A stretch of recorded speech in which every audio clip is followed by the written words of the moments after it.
ఆ ఊరు శిల్ప సంపదకు నిలయం. ఎటు చూసినా పురాతన శిల్పాలు కనిపిస్తూ ఉంటాయి. ఊర్లోనే కాదు భూగర్భంలో కూడా వేల ఏళ్ల నాటి ఆలయం ఉంది. వందల కొద్ది శిల్పాలు ఆదరణకు నోచుకోకుండా శిథిలావస్థకు చేరుతున్నాయి. పురాతన ఆలయాలు శిల్పాలకు కేర్ ఆఫ్ అడ్రస్ గా మారిన మెదక్ జిల్లాలోని అల్లాదుర్గంపై అమ్మా న్యూస్ ప్రత్యేక కథనం.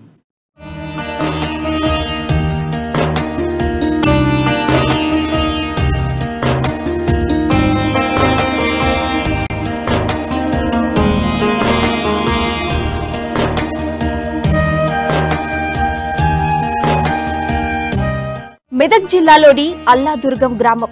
దీని దేవదుర్గం శ్రీలాం కోటగా కూడా పిలుస్తారు. ఇక్కడికి వెళ్లగానే కూలిపోయిన గోడలు, మాల్గుడి కథలోని వీధులు మనకు స్వాగతం పలుకుతాయి. వందల ఏళ్ల నాటి ఇండ్లు శిథిలమై కనిపిస్తాయి. దారి పొడవునా పురాతన విగ్రహాలు దర్శనమిస్తాయి. ఈ గ్రామంలో దొరికిన విగ్రహాలను పక్క ఊర్లలో కూడా ప్రతిష్ఠించారు.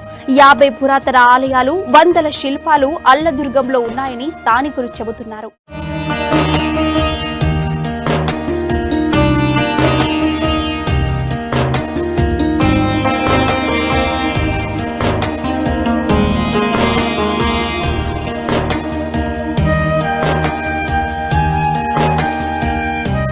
అల్లాదుర్గంలో ఉన్న బేతాళుడు గుడి దేశంలోనే 2వ గుడిగా ప్రసిద్ధిగాంచింది.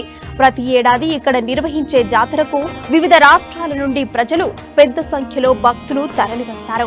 ఇక ఈ గ్రామంలోని ఈశ్వర ఆలయంలో శివునితో పాటు పార్వతీ విగ్రహం మనకు దర్శనమిస్తుంది. గ్రామం మధ్యలో వీరభద్రుని ఆలయం కూడా ఉంది. ఇందులో ప్రాచీనం కలిగిన శిల్పకళ సంపద కనిపిస్తుంది.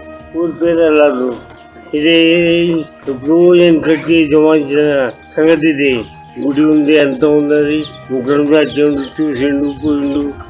అదే 1000 స్తంభాల గుడి ఎక్కడికి వస్తుందిగా.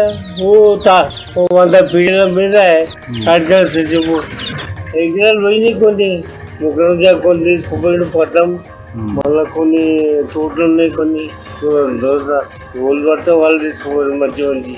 అదే ఇవాళ దొరుకుతాయి, ఏం దొరకవు. మొత్తం ఎంత దూడు తవ్వినా కానీ ఇవాళ పోయి. అల్లాదుర్గం గ్రామం అపూర్వ శిల్పకళా సంపదకు నిలయం. ఎటు చూసినా వందల కొద్ది పురాతన శిల్పాలు చెల్లాచెదురుగా పడి ఉంటాయి. కొన్ని ఇండ్ల మధ్య, మరికొన్ని పిచ్చి మొక్కల మధ్య కనిపిస్తాయి. ఈ గ్రామంలో ప్రభుత్వ పాఠశాల దగ్గరకు వెళ్తే అక్కడ 2 ఏకశిలలు కనిపిస్తాయి. వీటి నిండా వివిధ ఆకారాలలో చిత్రాలు చెక్కి ఉన్నాయి. వీటికి దగ్గరలోనే భూగర్భంలో వరంగల్ 1000 స్తంభాల గుడిని పోలిన ఆలయం ఉందని స్థానికులు చెబుతున్నారు. మరికొంతమంది మాత్రం స్కూల్ కింద శతస్తంభాల ఆలయం ఉందని అంటున్నారు. వరంగల్లోని ఇసుక దిబ్బల్లో ఉన్నట్లుగానే ఇక్కడ కూడా ఇసుకలో ఈ ఆలయం ఉందని వినికిడి. ఇది పూర్తిగా భూగర్భంలో కలిసిపోయిందని, గతంలో పురావస్తు శాఖ అధికారుల తవ్వకాల్లో శివలింగం, నంది, వివిధ దేవుళ్ల విగ్రహాలు బయటపడ్డాయని తెలుస్తోంది. వాటిని హైదరాబాద్ కు తరలించారని స్థానికులు చెబుతున్నారు. ఇక్కడ 1000 స్తంభాల గుడి ఉన్నది. ఇక్కడ మట్టి తవ్విన కొద్ది మొత్తము అక్కడ వీరభద్రుని టెంపుల్ కాడ కానీ అక్కడ బొమ్మలు అక్కడక్కడ పెట్టేసారు. ఇక్కడ పత్రికలో అవి పరశురామ గుడి, ఇంకొకటి రాక్షసి, అవి కొన్ని దొరికినాయి, అవి అక్కడ పెట్టేసారు. మళ్ళీ ఇక్కడ ఏమంటే మా పూర్త జమాల కింద పెద్ద మనుషులు ఇక్కడ ఉన్నదని చెప్పారు. ఉన్నది అది బయటికి తీసే వాళ్ళు కూడా పెద్ద మనుషులు ప్రయత్నం చేస్తూ ఉన్నారు. ఇలాంటి వాళ్ళు వస్తూనే ఉన్నారు. అవి తీయాలని కోరికతోటి మస్తు అనుకుంటున్నారు, కానీ అది ఎవరి వల్ల అయితలేదు కూడా.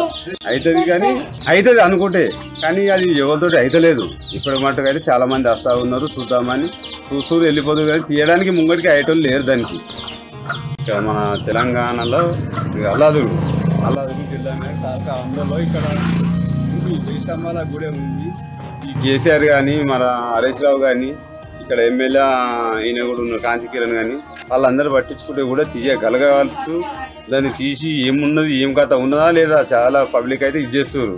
మరి ఉందా లేదా ఒకసారి ఇంక్వైరీకి వచ్చి వాళ్ళు కూడా చెకప్ చేసుకుంటూ అది ఊరి గ్రామాలకు పెద్దలకు అందరూ పిలిచి ఉందా లేదా అని తెలుసుకుంటే మాకు కూడా మంచిగా ఉంటుంది. అయితే ఇన్ని రోజులు అని చెప్తున్నారు, కానీ మేము కూడా నమ్మాలంటే మీ పెద్ద మనసులు రావాలన్నా, మీ పెద్ద మనసులు మా ముంగడికి వచ్చి అది కూడా ఇలా ఉన్నది లేని ఒక పెద్ద మనసులకు అడిగి తీతామా దాన్ని వాళ్ళు కూడా ఒక ముంగటికి రావాలి. ఎంపీలు కానీ ఎమ్మెల్యే కానీ ఓళ్ళు కానీ రాజకీయ ఓన్లీ మండల్లో ఉంటారు. ఎంపీటీసీ, జెడ్పీటీసీ, సర్పంచ్ కానీ, వార్డు మెంబర్ కానీ ఎవరైనా పట్టించుకుంటేది ఇది పని అవుతుంది. ఇక ప్రభుత్వాల నిర్లక్ష్యంతో చరిత్ర కాలగర్భంలో కలిసిపోతుందని గ్రామస్తులు ఆవేదన వ్యక్తం చేస్తున్నారు. వరంగల్ 1000 స్తంభాల గుడి ఆలయానికి అభివృద్ధి చేస్తుంటే తమ గ్రామంలో ఉన్న ఆలయం కనీసం ఆనవాలు కూడా లేదని గ్రామస్తులు ఆందోళన చెందుతున్నారు. ఇప్పటికైనా తెలంగాణ ప్రభుత్వం పురాతనమైన ఆలయాలు, శిల్పకళా సంపద వాటిపై దృష్టి పెట్టి వెలికితీసి చరిత్రను కాపాడాలని కోరుతున్నారు.